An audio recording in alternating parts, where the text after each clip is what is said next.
Le titre de ce livre, c'est Le christianisme paganisé. Nous sommes présentement à la 55e partie de ce livre. Il est écrit par le bien-aimé frère Franck Vaola. Nous sommes au chapitre 10, dernière partie de ce livre. L'Église de Jésus-Christ ne peut pas être commencée. Elle ne peut pas être sondée. Il n'y a aucun plan ou modèle que nous pouvons découper du Nouveau Testament en extrayant des versets tout en essayant de les limiter mécaniquement. L'Église de Jésus-Christ, l'Église de Jésus le Christ est une entité biologique et vivante. Elle doit être maintenue vivante. Si nous désirons les résultats du premier siècle, l'Église doit naître de la même manière que toutes les églises du premier siècle. Si vous comptez toutes églises mentionnées dans le Nouveau Testament, il y en a environ 34. Chacune d'entre elles ont été plantées ou facilitées par un planteur d'église itinérant qui prêchait seulement Christ. Il n'y a aucune exception. L'église a été établie en raison de la présentation apostolique de Jésus-Christ. Il y a plus de versets pour supporter ce principe qu'il y en a pour les assembler dans les maisons. Il y a plus de versets pour ce principe que pour supporter des réunions ouvertes et participatives. Il y a plus de versets pour ce principe que pour une collecte de dimanche matin. Et comme nous l'avons vu, il y a beaucoup plus d'écritures pour supporter cette pratique qu'il y en a pour toutes les choses non scripturaires que nous faisons dans l'Église, incluant le pasteur. Le principe des ouvriers extra-locaux et qui plantent et aident une Église prévaut dans le Nouveau Testament. Notez bien, le Nouveau Testament n'est pas un manuel pour la pratique en matière d'Église. C'est l'historique d'Emmanuel, Jésus-Christ, insufflant sa vie divine par son peuple du premier siècle. Le livre des Actes n'est pas un livre d'instruction pour l'ordre d'Église. C'est un historique de la façon dont la tête de l'Église donne naissance à son corps et de la façon dont elle s'exprime. Les épîtres ne sont pas des textes manipulables nous montrant comment être de bons chrétiens. Elles sont des lettres vivantes écrites à différentes heures, à différentes églises vivantes, dans différentes cultures, éprouvant différentes circonstances.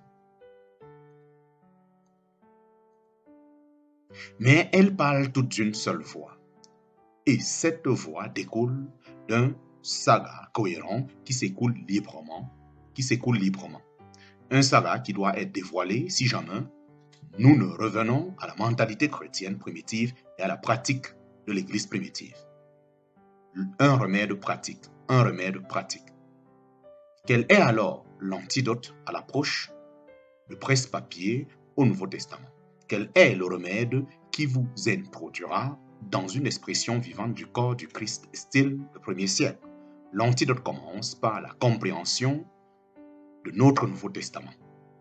Nous avons été conditionnés à approcher le Nouveau Testament avec un microscope et à extraire des versets qui découvrent ce que faisaient les premiers chrétiens.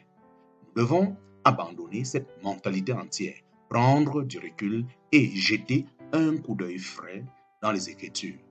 Nous devons réapprendre la totalité du drame, du commencement jusqu'à la fin. Nous devons apprendre à regarder le Nouveau Testament panoramiquement, pas au microscope.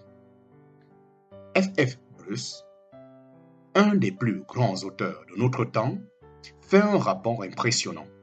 Il a dit que quand vous lisez les lettres de Paul, c'est comme écouter seulement que la moitié d'une conversation téléphonique.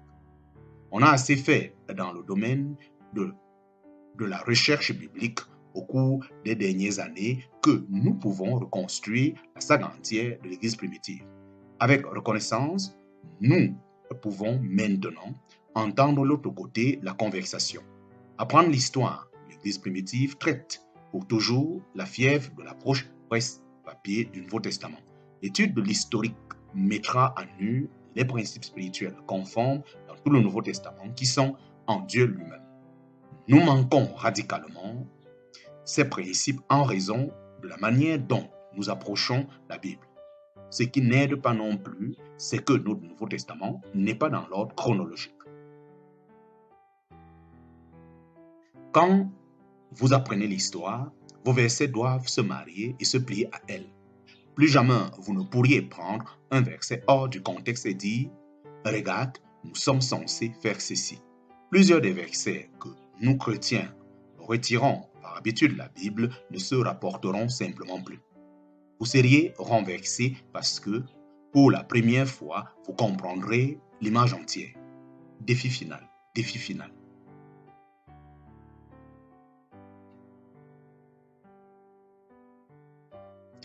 Défi final.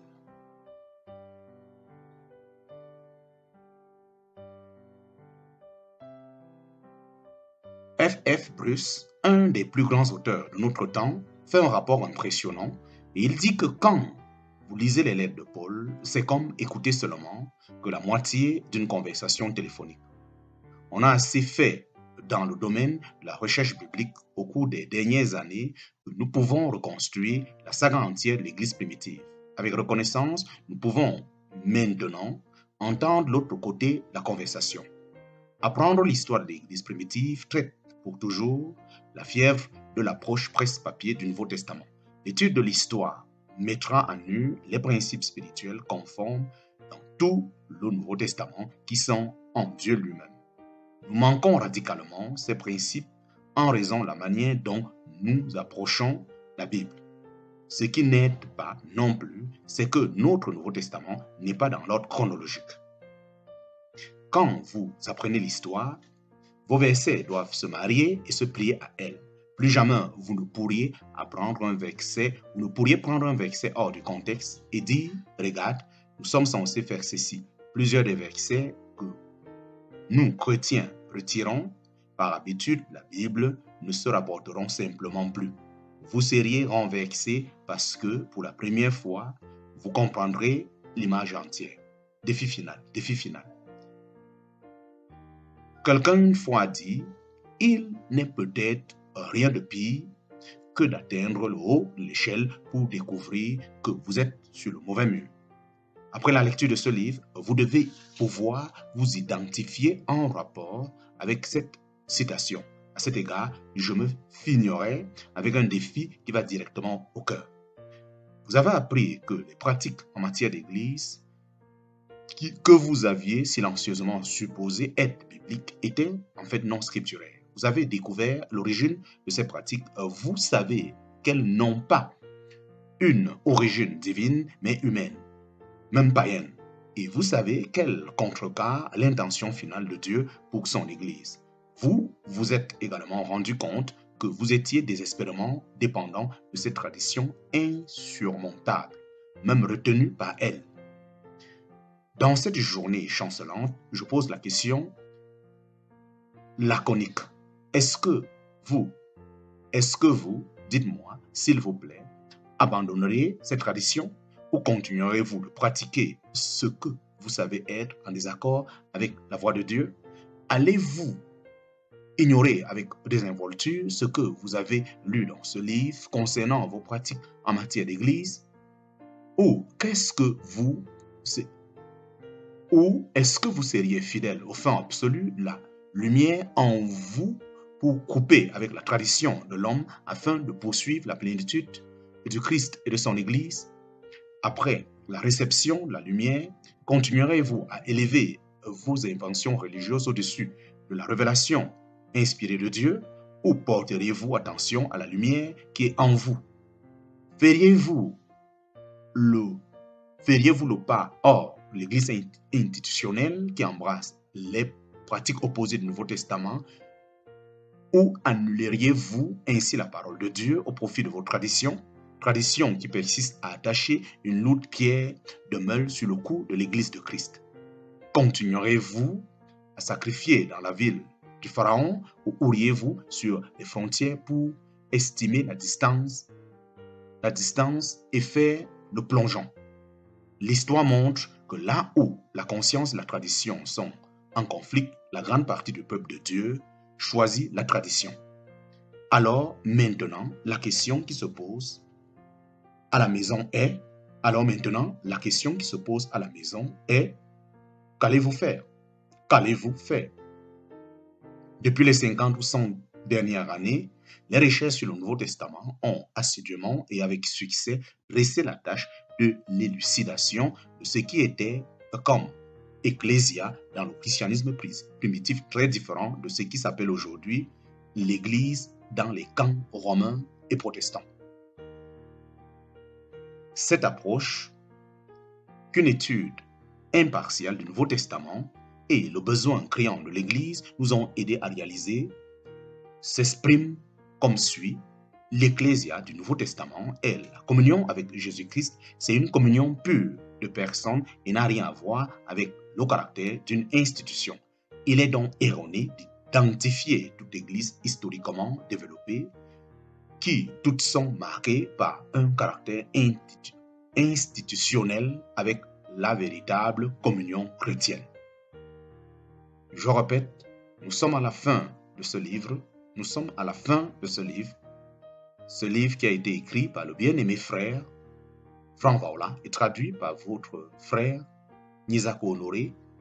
Puisse le Seigneur éclairer tout lecteur et que, à la fin de cette lecture, que notre cœur soit décidé à pouvoir établir ce que les premiers chrétiens ont établi par la grâce de Dieu. Que la gloire et l'honneur lui reviennent. C'est au nom de Jésus-Christ. Amen.